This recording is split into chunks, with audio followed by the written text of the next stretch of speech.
செய்வதற்கு நான் இன்றைக்கி ஒரு 50 கிராம் கம்பு நல்லா கழுவி ஊற வச்சுருக்கேன். இது ஓவர் நைட் ஊறட்டும். அதுக்கப்புறம் நம்ம முளை கட்டுறது எப்படின்னு பார்க்கலாம். கம்பு முளை கட்டுறதுக்காக நான் ஒரு காட்டன் கிளாத் எடுத்திருக்கேன். அதில் இந்த மாதிரி கம்பை நம்ம நல்லா வடிகட்டிட்டு ஈரமாவோடையே அப்படியே வச்சிடலாம். நான் உங்களுக்கு காமிக்கிறேன். ஸோ அடியில் அப்படியே ஈரம் இருக்குது. ஸோ இதோடு நம்ம விட்டுடலாம்.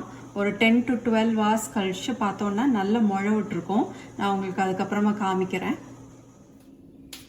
கம்பு எப்படி முளை கட்டியிருக்குன்னு காமிக்கிறேன். பாருங்கள் எப்படி வந்திருக்குன்னு. இது நம்ம அப்படியே சாலடாகவும் சாப்பிட்டுக்கலாம். ஸோ இதை வச்சு கம்பு பால் செய்ய ஆரம்பிப்போம். நம்ம காஃபி டீக்கு பதிலாக சுவை மிகுந்த கம்பு பால் குடிக்கலாம் நீங்கள். அதுக்கு தேவையான பொருட்கள் என்னன்னு பார்க்கலாம். நான் ஒரு 2 சிட்டிகை மஞ்சள் தூள் எடுத்திருக்கேன். ஒரு 2 சிட்டிகை சுக்கு பொடி, ஒரு 4 மிளகு வச்சுருக்கேன். இது வந்து சினமன் பட்டை பொடி, சுருள் பட்டை கிடைக்குது இல்லைங்களா? ஸோ அது இருக்குது. இது எல்லாமே ஆப்ஷனல் தான். உங்கள் விருப்பத்துக்கு ஏற்ற மாதிரி நீங்கள் சேர்த்துக்கலாம். அதுக்கப்புறம் கருப்பட்டி எடுத்து வச்சுருக்கேன், ஒரு 2 டீஸ்பூன். இங்கே நம்ம கம்பு இருக்குது. அப்புறம் ஃபஸ்ட் டைம் நீங்கள் குடிக்கிறீங்க, குழந்தைங்களுக்கு கொடுக்க போகிறீங்க, ட்ரை பண்ண போகிறீங்கன்னா ஒரு 2 சில்லு நீங்கள் தேங்காயும் சேர்த்து வச்சுக்கலாம். இந்த தேங்காயும் ஆப்ஷனல் தான். ஒரு கூடுதல் சுவை கிடைக்கும். நம்ம குழந்தைங்க குடிக்கும்போது எதுவும் கம்ப்ளைண்ட் வராமல் இருக்கும். ஸோ அதனால் நான் தேங்காய் ஆட் பண்ணிக்கிறேன். இப்போ நம்ம மிக்சியில் சேர்த்துக்கலாம். இதெல்லாமே கம்பு சேர்த்துக்கிறேன், மிளகு சேர்த்துக்கலாம், அந்த 4 மிளகு, தேங்காயும் ஆட் பண்ணிக்கிறேன். இப்போ நான் மிக்சியில் பிளெண்ட் பண்ணி பால் எடுத்துகிட்டு வந்து உங்களுக்கு காமிக்கிறேன். மிக்சியில் கம்பு, மிளகு, அதுக்கப்புறம் தேங்காய் எல்லாம் போட்டு நல்லா பிளெண்ட் பண்ணி எடுத்தாச்சு. அதுக்கப்புறம் வடிகட்டி நான் பால் எடுத்து வச்சுருக்கேன். இங்கே பார்த்தீங்கன்னா உங்களுக்கு சக்கை கிடச்சிருக்கு. இதை கூட நீங்கள் தூக்கி போட தேவையில்லை.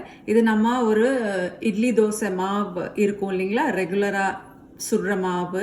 ஸோ அதே இட்லி தோசை மாவு கூட இதையும் நம்ம சேர்த்துடலாம்.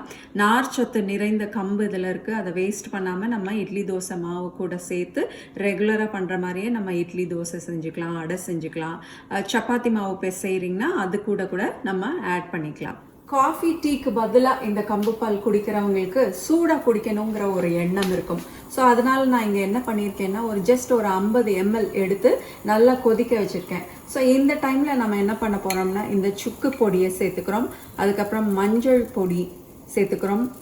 அதுக்கப்புறம் இந்த கருப்பட்டி 2 டீஸ்பூன் எடுத்து வச்சுருக்கேன். இந்த கருப்பட்டி நல்லா கரையட்டும். அதுக்கப்புறம் நம்ம கம்பு பாலில் இது எல்லாமே சேர்த்துக்கலாம். கருப்பட்டி நல்லா கரைஞ்சிருச்சு. நம்ம இப்போ வடிகட்டி இந்த கம்பு பாலில் சேர்த்துக்கலாம் கருப்பட்டி.